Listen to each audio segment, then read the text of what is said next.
അപ്പോൾ ഇനി മന്ത്രി എന്തിന് ചോദ്യം ചെയ്യണം? അടുത്ത നിയമവശം എന്താണ്? മന്ത്രി ചോദ്യം ചെയ്യേണ്ടത് ഉണ്ണികൃഷ്ണനെ നേരത്തെ അറിയാമോ? ഒന്ന്, എന്തിന് ഉണ്ണികൃഷ്ണനെ റെക്കമെൻഡ് ചെയ്തു? അറിഞ്ഞുകൊണ്ടാണോ ഈ കത്ത് വിട്ടത്? കത്ത് വിട്ടതിന് ശേഷം ഫോൺ ചെയ്തോ? അങ്ങനെയുണ്ടല്ലോ, ഒരു കത്ത് അങ്ങോട്ട് കിട്ടി, കത്തിൽ ഒപ്പിട്ട് വിട്ടതിന് ശേഷം ബാക്കി ഫോൺ ചെയ്ത് പറയും, ഡേയ് പത്മകുമാറെ ഇങ്ങനെ ഒരാളിനെ വിട്ടിട്ടുണ്ട്, സഹായിച്ചു കൊടുക്കണം. PS ഫോൺ ചെയ്തിട്ടുണ്ടോ? PS-നെ ചോദ്യം ചെയ്യണം. മന്ത്രി ഓഫീസിൽ മന്ത്രി മാത്രം പോരാ, മന്ത്രിയുടെ PS-നെ ചോദ്യം ചെയ്യണം. എല്ലാ മന്ത്രി ഓഫീസുകളിലും ഓരോ വകുപ്പുകൾക്ക്, ഇപ്പം കടകംപള്ളി സുരേന്ദ്രന് 2-3 വകുപ്പ് ഉണ്ടായിരിക്കുമല്ലോ. ഇപ്പം ശിവൻകുട്ടിക്ക് വിദ്യാഭ്യാസമുണ്ട്, തൊഴിലുണ്ട്. അപ്പം ഓരോ വകുപ്പ്, പിന്നെ അതിനകത്ത് സ്ഥാപനങ്ങളുണ്ട്, വിദ്യാഭ്യാസത്തിന് ഹയർ, പിന്നെ സ്കൂള്, LP എന്നൊക്കെ പല വിഭാഗമാണ്. ഇതിനെല്ലാം ഓരോ APS-മാർ കാണും ഇവിടെ മന്ത്രി ഓഫീസിൽ. ഇപ്പോൾ ശ്രീജിത്ത് APS, ഞാൻ APS. അപ്പം നമ്മളായിരിക്കും കൈകാര്യം ചെയ്യണം. അപ്പോൾ ദേവസ്വം ബോർഡിന് എന്തുണ്ടായിരിക്കും? ഒരു APS ഉണ്ടായിരിക്കും.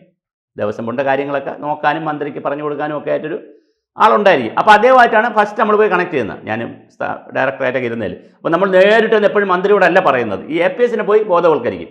APS എന്ത് ചെയ്യും? ഈ കാര്യങ്ങളും ഡേറ്റയും ഫയലെല്ലാം പഠിച്ച് ഒരു നോട്ടും കൂടെ വച്ച് ആർക്ക് കൊടുക്കും? കൂടുതൽ വാർത്തകളും വിശേഷങ്ങളും നിങ്ങളിലേക്ക് എത്താൻ ABC മലയാളം സബ്സ്ക്രൈബ് ചെയ്യുക, ബെൽ ബട്ടണും അമർത്തുക.